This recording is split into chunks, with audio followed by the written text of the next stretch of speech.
Muy bien, pues vamos con la tercera sesión. La lucha de la vida devocional. Y desde las canciones que hemos cantado hasta el devocional de hoy, iba de traición, iba de amistad, nos ha preparado el terreno muy bien. Hemos visto la importancia de la vida devocional y hemos visto también cómo hacer un esfuerzo de concretar qué formas puede tomar ese caminar con Dios. Me gustó mucho el énfasis del Salmo 55 que Miquel nos compartía. Esa idea de tarde, tan rara de los hebreos, tarde, noche y mañana. 3 momentos. Fijaos que esos eran los 3 momentos en los que Daniel, aún en Babilonia, él se separaba, aun siendo primer ministro, posiblemente el hombre más ocupado del imperio, y estuvo con 3 o 4 tiranos. Eso es otra maravilla, cómo un creyente puede involucrarse con gente tan tirana, servir fielmente, no comprometerse en lo esencial en cuanto a su relación con el Señor y servir para el bien de toda una nación, de todo un imperio. El secreto era su relación con Dios.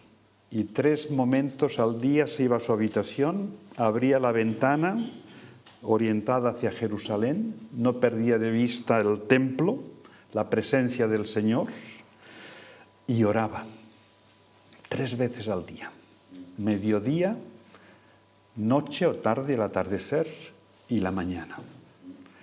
Eso es caminar con Dios. Ese es otro modelo bíblico, de alguien muy ocupado, pero que sabía priorizar y que tenía el hábito cada día. Aun cuando lo quisieron tentar los amigos, entre comillas, los traidores, tenían envidia porque mantenerse en la cima del gobierno durante 3 imperios diferentes, realmente debería ser alguien sobresaliente en la gestión, en la capacidad de dirigir y gobernar imperios. Tuvieron envidia y fueron a por él. Pero aún en la adversidad, él mantuvo el hábito, mantuvo la prioridad y el Señor realmente era su fortaleza. Y creo que ese es un ejemplo fantástico. Esta mañana veíamos también otro modelo, David, un hombre conforme al corazón de Dios. Alguien que conocía a Dios. Cuando uno lee el Salmo 51, vaya si conocía a Dios, David. Metió la pata hasta el cuello, y no una vez, varias, como decía nuestro hermano, pero volvió al Señor enseguida. La misericordia del Señor. Caminar con Dios no es un ejercicio espiritual religioso, sino que es nuestro estilo de vida. Dios, como dicen los latinos, ¿qué dicen los latinos? Primeramente Dios, a mí me gusta mucho. Primero Dios. En Guatemala, en Honduras, en Colombia, los creyentes dicen primeramente, primero Dios. Y qué acertado es. Pero eso implica lucha. Y ahí es donde llegamos hoy. La vida devocional es parte de la lucha que caracteriza toda la experiencia cristiana y que nos va a permitir crecer en la vida espiritual. Y me gustaría que reflexionemos con honestidad hoy. Aquí no diremos de hombre a hombre, sino de hombres a hombres, porque estamos 55, 57. ¿Les habéis preguntado a vuestras mujeres qué piensan de estas reuniones? Seguro que sí. Ya me contaréis algunas respuestas. ¿Es eso sí? Me las imagino algunas. con honestidad. Vamos a ser honestos, porque lo que queremos es salir de aquí, no solo considerando la teoría, la importancia, sino con decisiones concretas. Pero ahora es el momento de la confesión. Aquí nos vamos a confesar juntos, sin ambajes. Vamos a intentar decir lo que somos y lo que hacemos. Y vamos a empezar por un par de frases. Una ya la mencioné ayer. Me gustaría que vayamos compartiendo lo que nos sugieren para un poco calentar motores estas frases o párrafos. ¿Qué es lo que os sugiere? En esta yo me explayé un poquito ayer, así que tenéis alguna pista, pero ¿qué os sugiere a vosotros? ¿Cómo lo iríais definiendo? Interesante cómo habéis dividido el texto, ¿eh? Sentimos francamente la presión de muchas obligaciones y tratamos de cumplirlas todas. Entonces nos sentimos infelices, inquietos, tensos, y ya alguno tiene estrategias. Rubén trata de cumplir todas en las que se compromete y no toma una siguiente si no ha llegado a cierto punto con las otras. Aunque a veces no sale todo tan perfecto, pero esa es una buena estrategia. Pero fijaos el segundo gran párrafo. Quizá las dos primeras fases definen bien dónde estamos, la mayoría de nosotros, pero dice, tenemos indicios de que hay una forma de vida mucho más rica y profunda que toda esta apresurada existencia. Una vida de serenidad, de paz y de poder. Poder es la capacidad de vivir de una forma significativa en medio de tensiones, de un mundo imperfecto y de una persona imperfecta o de personas imperfectas, como somos todos nosotros, ¿no? Dice, hemos visto y conocido a algunos que han encontrado ese centro de la vida, donde las molestas demandas de la vida se integran. No es que las ignoran, sino las reconocen y las integran de una forma realista y que conduzca a la madurez, que produzca madurez. Donde puede decirse con confianza no o sí.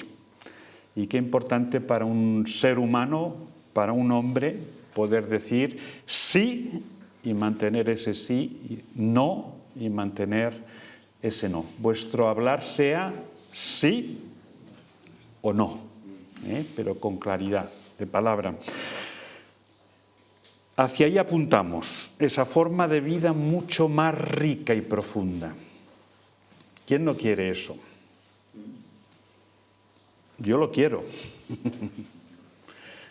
Y le pido ayuda a Dios para mantenerme en ese centro, en ese espacio, un espacio de serenidad. Qué importante es no reaccionar a la primera, ese punto de impulsividad que unos y otros tenemos más o menos desarrollado, depende de nuestro carácter, de nuestra personalidad, pero que el Señor puede ir modelando. ¿Quién fue uno de los más impulsivos de la Biblia? Sin contar Pedro.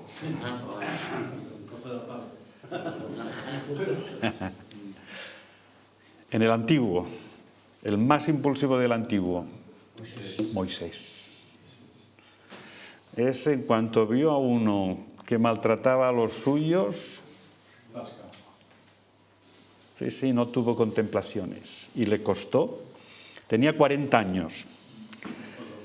Otros 40 cuidando cabras en el desierto. ¿Y sabéis qué dice Hebreos en esa lista de los héroes de la fe, capítulo 11? Que no había hombre más manso sobre la tierra. De la impulsividad elevada al cubo a un hombre con un dominio propio, una paciencia. O sea, durante 40 años guió a un pueblo de más de 2 millones de personas, 40 años por el desierto. y los israelitas eran de nuestra pasta, de los que nos quejamos. ¡Agua! ¡Tenemos sed! Claro, el desierto, y más de 2 millones de personas, contando a las mujeres y los niños. Menudo problema. Y cuando tuvieron hambre, ¡ay, las cebollas y la carne de Egipto! El potaje, las lentejas. Tuvo que aguantar quejas, quejas y quejas. Y el Señor le fue dando dominio propio. Hace falta mucho poder para controlarnos a nosotros mismos. La persona que se controla a sí mismo, que ha adquirido ese dominio propio, es poderosísima. Saber callar, aunque podrías tener toda la razón del mundo, requiere un dominio propio, una fortaleza, una capacidad mental y espiritual enorme. De esa pasta nos quiere ir haciendo el Señor.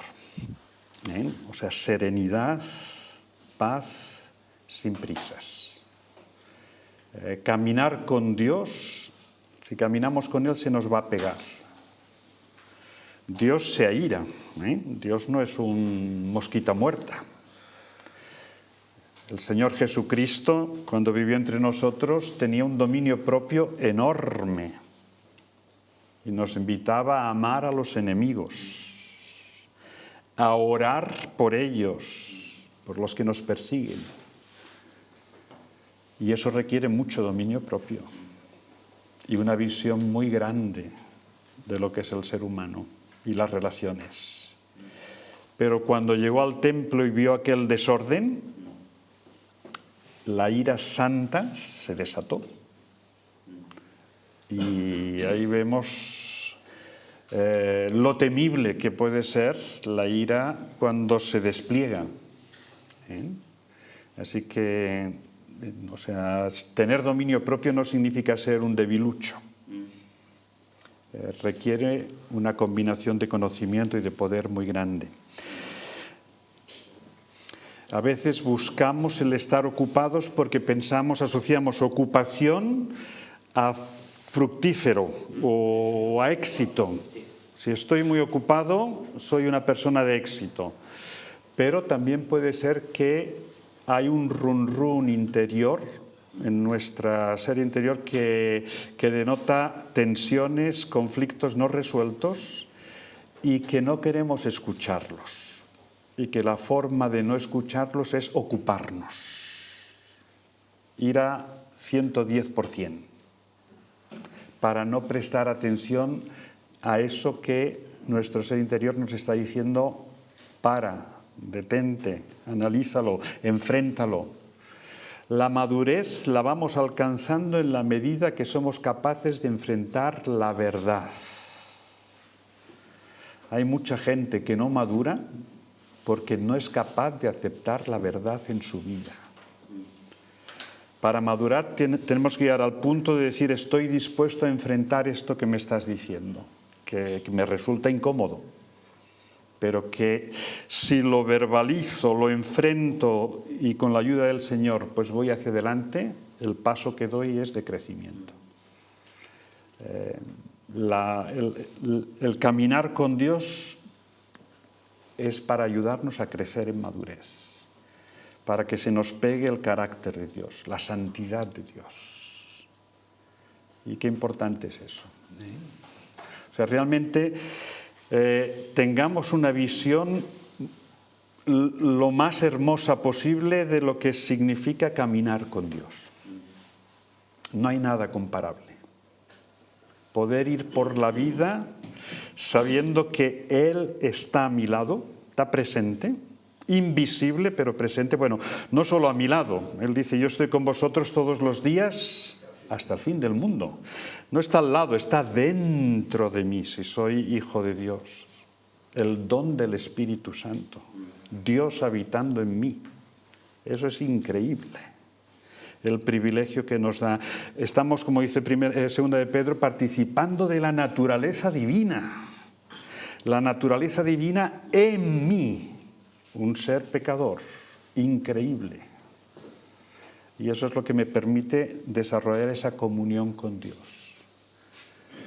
Y la comunión con Dios dice, Dios está lleno de gracia y de verdad. Y la verdad nos hace libres.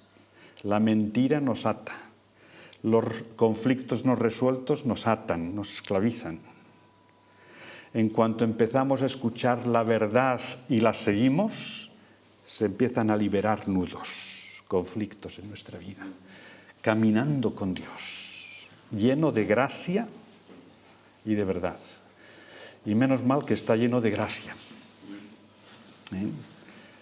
Porque si nos diera lo que nos merecemos, no había humanidad. Él hace salir el sol sobre justos e injustos. Y la mayoría somos injustos y una minoría estamos en el proceso de llegar, ya somos justos en Cristo, pero todavía somos imperfectos. Y qué importante caminar con Dios, ¿no? Vamos a la segunda frase. La vida devocional como cultivar un jardín. Fijaos qué 7 descripciones. ¿A quién le gustan los jardines? Sé que a algunos les gustan los huertos más que los jardines, ¿eh? No es lo mismo un huerto que un jardín, ¿eh? Aunque bueno, vamos a hacerlo similar, ¿eh? Para no entrar en discusión. Una vida devocional significa, es como cultivar tu jardín. Un jardín. El jardín, en primer lugar, es nuestra vida interior.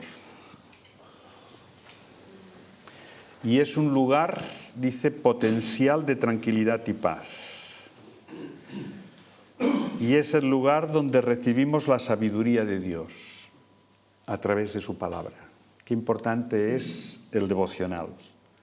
Lo que hoy hemos hecho comunitario con este Salmo 55, cuánto bien nos ha hecho. Sabiduría.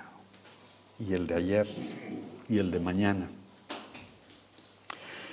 Es el lugar donde recibimos dirección, indicaciones para el día, para el futuro, inspiración para nuestra vida y la de otros.